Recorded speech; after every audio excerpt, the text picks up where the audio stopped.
Hi, I'm Eric Lambert, and welcome to my show, How to Clinical Research. So today we're going to talk about how to start a clinical research site, so a company essentially.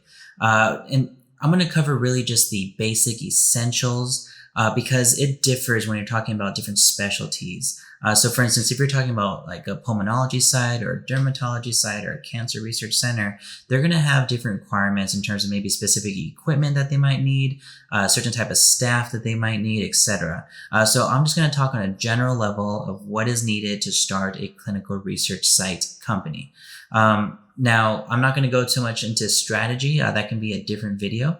But I did create a little bit of a drawing just to help you all visualize kind of what's going on here. And the reason why I did a simple drawing is because it's a simple thing to do. Okay. So it doesn't take so much, knowledge or a great deal of resources to start a company like this. So let's start just going into it. All right. So if you look at my very detailed artistic drawing here, this right here is a private medical practice, okay? The reason why you want to have a private medical practice is because it makes it easier to start business. It makes it easier to sign contracts and get the ball rolling. If you go into a hospital or some sort of large organization, you have to go through so much red tape. There's too much bureaucracy. You're not going to make much progress, okay? So step one is a private medical practice. Now, if you're someone like me who's not a doctor, then you obviously need to go find a physician who can team up with you, whether they're a business partner or not. Again, this is not strategy, but you need to be able to work with a doctor in some degree who has a private medical practice who wants to do clinical trials, okay? Now, back to my drawing. So you'll see right here, this is a doctor. All right. Up here, even though you may not be able to read it because it's backwards to you, that says a specialized physician, a specialized doctor. The reason why you want a specialty is because clinical research trials are really designed for different indications. So you can have a clinical trial in asthma, in eczema, clinical trial for GERD, different intestinal issues. Maybe in ophthalmology, looking at maybe retinopathy or something like that. So that is why you need to work with a specialized doctor of some degree. A general practitioner won't really cut it. That might be okay to have them as a sub-investigator, but a sponsor is going to want a specialized doctor. Okay. Now, of course, besides the doctor, you need a coordinator. That's a CRC right here. Okay. So that coordinator could be you. Maybe you are a experienced person in the industry and you've been to so many sites, you know what's needed. Obviously how to be a coordinator and you're the brains behind it. Okay. This is for someone who you are the brains. You're going to be the person who's guiding the doctor and all the staff and knowing what's going on. Okay. So this video is for that kind of person here. So when you're starting out a company, you might want to be the CRC because they're expensive. All right. You don't want to be paying $60,000 a year to someone when you're barely starting out, before you even have revenue coming in. You have to be the coordinator. Okay. And again, that's a strategy video, so we won't go too much into that. Now you'll see over here, this guy represents a few different people. Okay. So that can represent a medical assistant, an LVN, a registered nurse, a phlebotomist. You need someone who can draw blood primarily. Okay. There's typically always going to be blood draw or blood draws that are required at maybe each visit or at certain visits of clinical trials. So you need to have a really good person that can draw blood. Sometimes that could just be a phlebotomist, but depending on the needs of the indication that you're in, you might need to have a research nurse, or an LVN or even some other type of specialized person like an X-ray technician or someone that can operate a MRI or, maybe someone who can do a PFT, that's a pulmonary function test.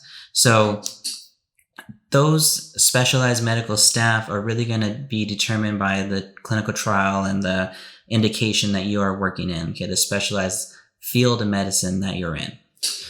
So Now, let's go back to the doctor here. You'll notice that there's a big red line. Okay, that red line is going to the patient population. And that's another key reason why you want a specialized doctor and someone who has their own private medical practice. Because when they have their private medical practice, which means that they have their own patient population, which means that when you're starting in a clinical trial with them, you have patients that you can enroll or potentially enroll.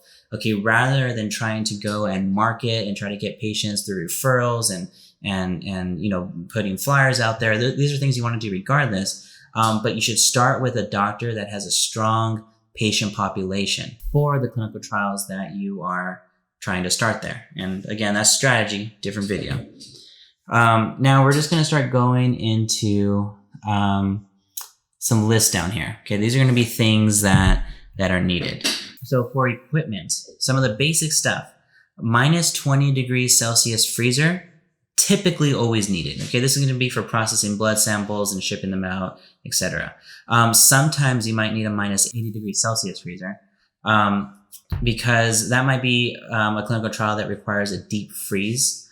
So you might have to freeze blood samples or different biological specimens into the minus 80 freezer. And that depends on the study. So at the bare minimum, you need the minus 20, okay? But you might need the minus 80, so just keep that in mind. Min-max thermometers. Okay, so these are thermometers that you're going to put wherever the drugs or devices are, so you can make sure that they are within the temperature range that's required by the protocol.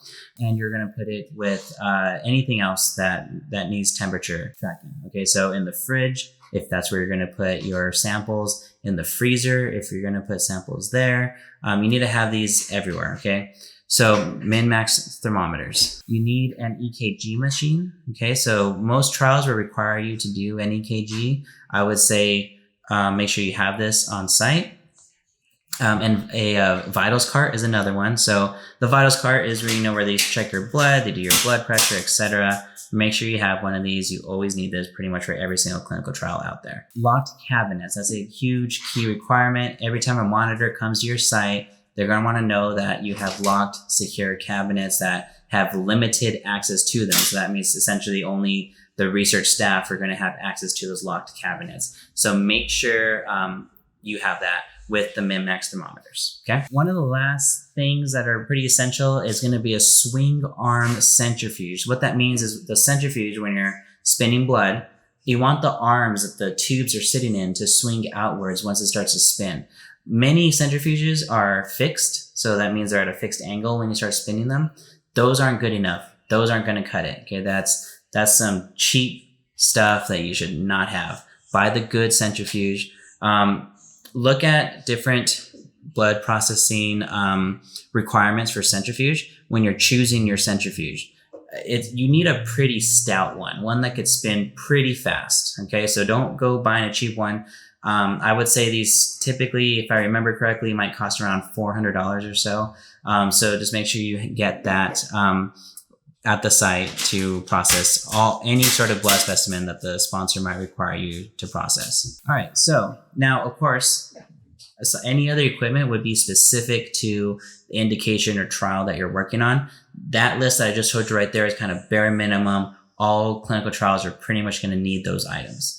So now we're going to go into services. All right, so this would be calibration services. So what that is any equipment that you have, okay, a scale, the vitals cart, all the equipment that I just mentioned to you, you need to have that calibrated. There's companies that do this. They'll come by, they'll calibrate your equipment, make sure that's working properly within the range that it's supposed to be working in, and then they'll tag each of those items. Those are super important, and you need to keep up with that.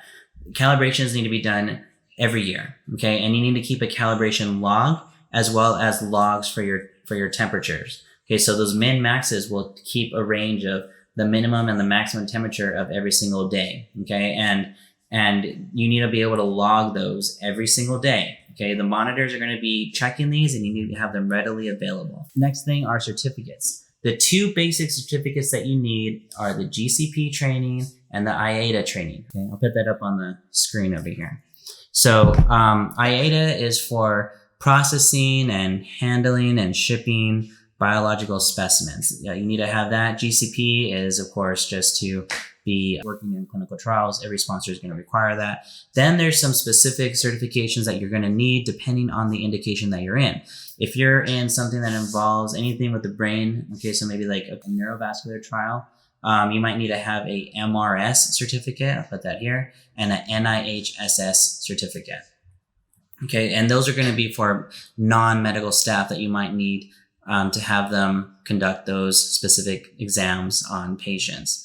And again, it varies depending on the indications that you're in. That's just an example of some other certificates that might be required. Okay, but bare minimum, GCP and IATA. GCP should be given to every single person that is involved and on the delegation log for the clinical trial.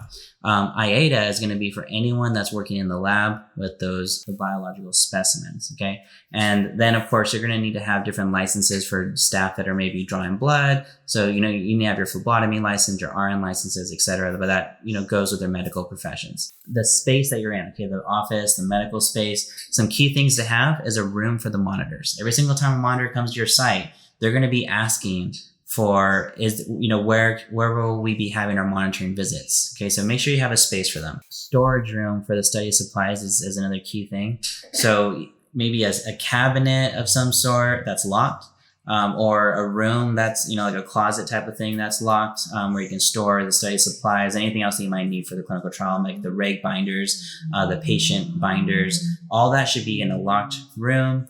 Or a locked cabinet of some sort that is limited access to the research staff only. And then, of course, a given are patient rooms. So make sure you have rooms, to see patients in and to privately consent them in. That's another key thing that they're going to be asking for. One of the last things you're going to need is some software. Okay, so software is going to be the CTMS system. That's a clinical trial management system. I'll put that here. Ideally, if you can afford one that has eSource, eDocs, and eReg binders, essentially. What that means is the patient binders, the regulatory binders, the source documentation, all of that will be done electronically, maybe on an iPad like this, where the study forms that you need to collect all the data on per visit will just be electronic. And you can put that into the CTMS directly. It's stored, it's secured.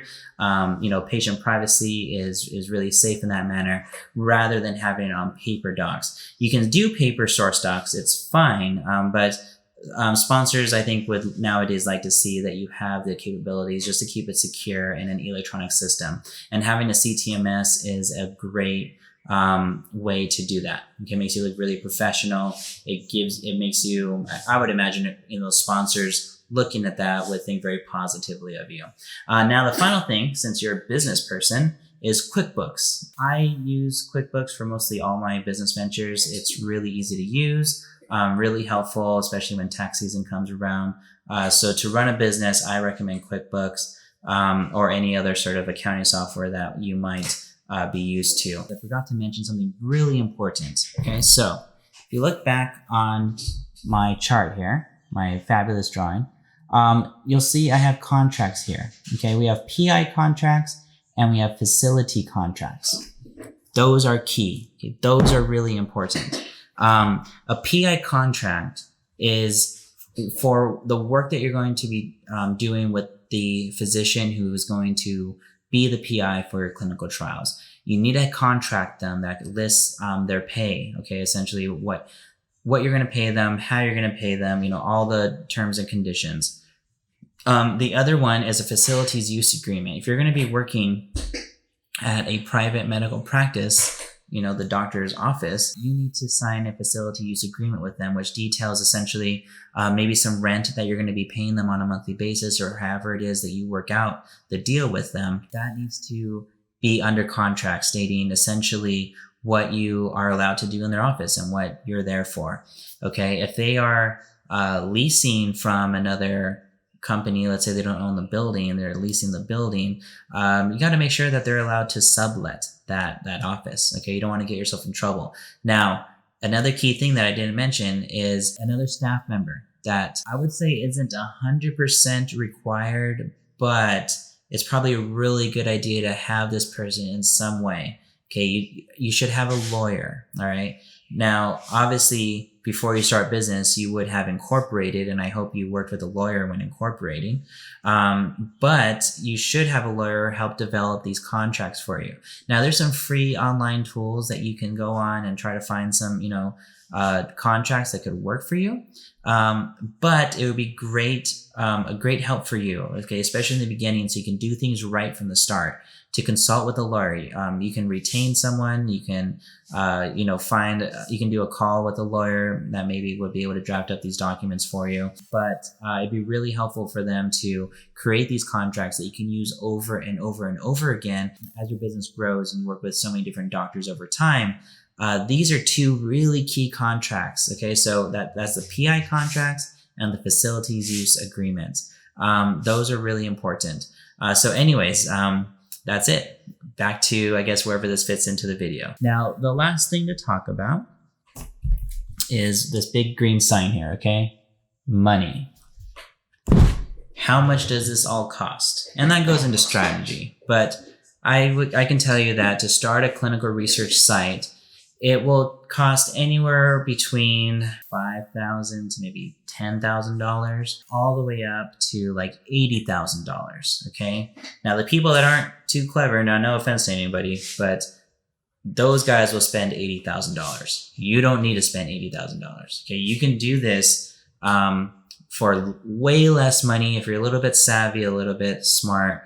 With your business dealings and how you go about doing all of this. But that can be strategy and that can be a different video. That will conclude today's video. I hope it was helpful. If you liked it, be sure to like the video, subscribe, hit the bell button so you're notified of all the new videos that come out when they come out. And down below are some affiliate links for Amazon if you're interested in all the equipment that I use to make these videos. It's linked down below. That helps out the channel if you purchase anything through those links. What else do I have down there? My Instagram, my Facebook, follow me there. I post on Instagram just about every day. So it's a really good way to kind of get updates on the channel, but I also do tips of the day where I just give some advice that might help people anywhere from if you're trying to build your career as a clinical research professional, or if you're a business person and you're trying to do something like we talked about today.